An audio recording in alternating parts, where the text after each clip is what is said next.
Hi everyone, my name is Logan Boisvert, and for my final project for LIS on our presentation on a film, I chose Salt of the Sea, and this film is directed by Anne-Marie Jakir.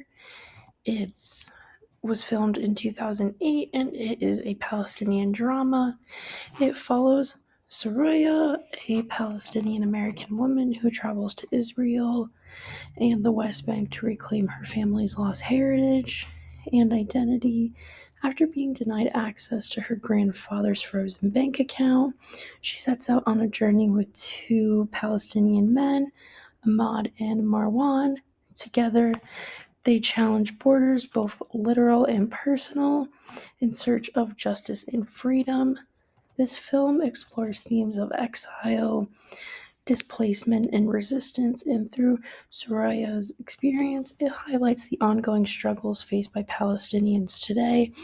I think this film gave me a lot of eye opening experiences watching it from the American perspective, and also being able to experience this film in Arabic was definitely really eye opening to put everything into firsthand situations. And to start, we're going to go over the agenda for my presentation. We're going to go over these 6 different categories, starting with cultural context and ending with my personal reflection of the film and what I took away.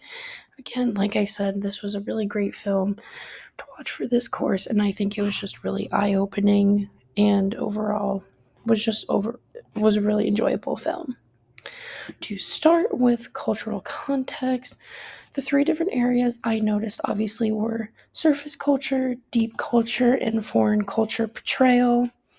With surface culture, this talks a lot about very simple stuff you would see in the Palestinian life.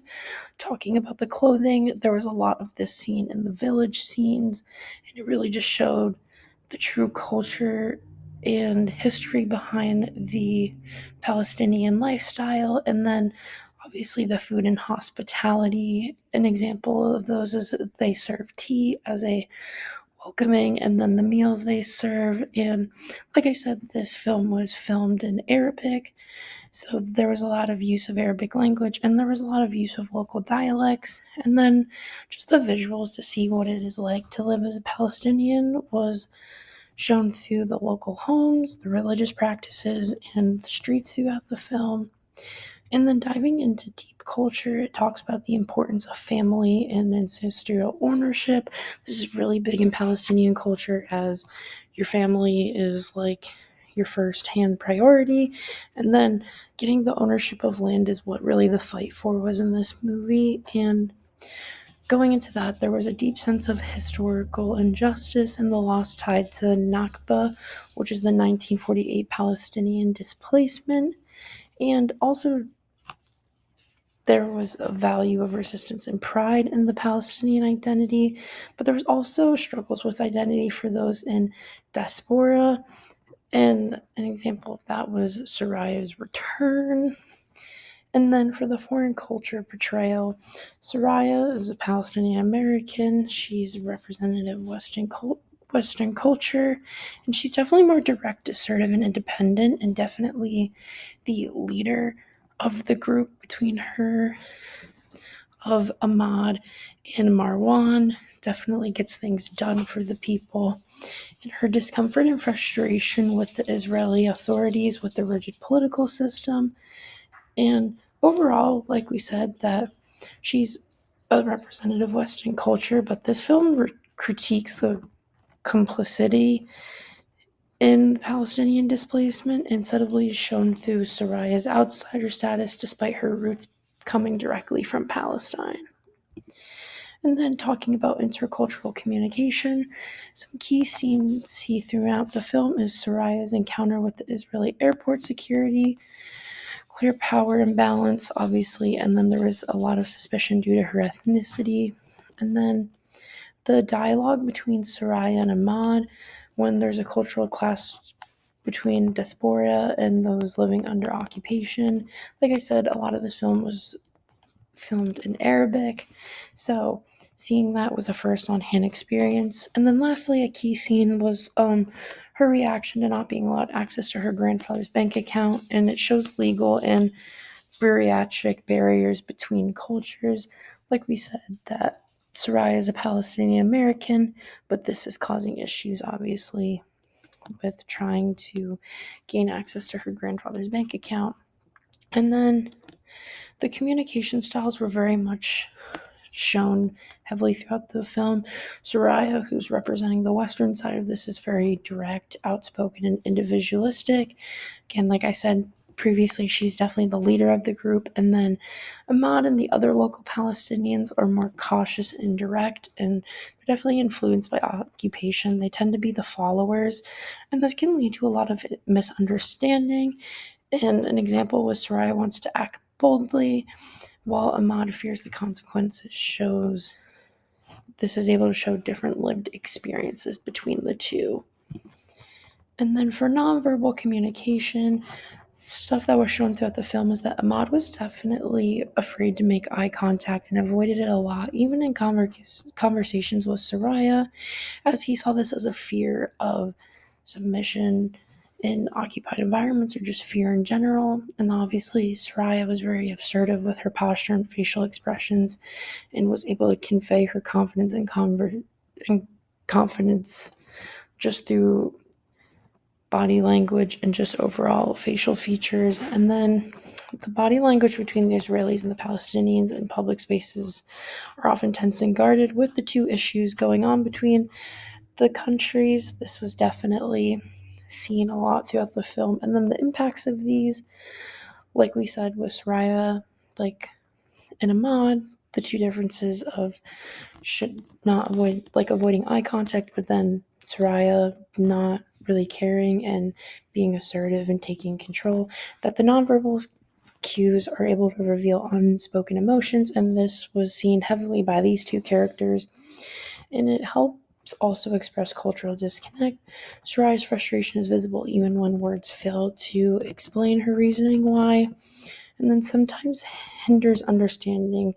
Her directness is seen as aggressive or reckless by locals. Obviously, she's a leader, and sometimes with them being even afraid to make eye contact can be seen as reckless.